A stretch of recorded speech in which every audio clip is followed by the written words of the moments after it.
Конституцияма ивтина табахашына фадылсагат ирыштоныш калаш котуй шадаштай фонд змин дашадай маджи.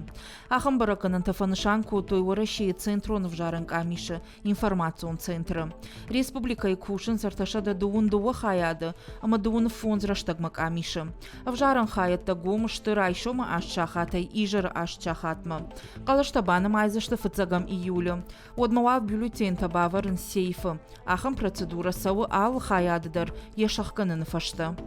Цель этих изменений направлена на то, чтобы усилить ответственность и роль действующих ветвей государственной власти, в том числе и законодательной, а также на расширение полномочий политических партий, усиление роли гражданского общества в принятии политических решений в нашей стране.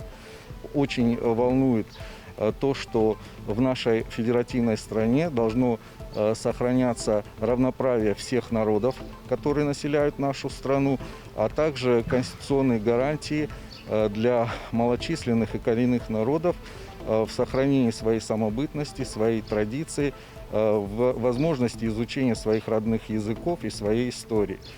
Кроме всего этого, весьма важным, я считаю, является необходимость конституционных гарантий для населения нашей страны в том, чтобы государство выполняло перед нашим населением все свои социальные обязательства, которые оно имеет перед гражданами.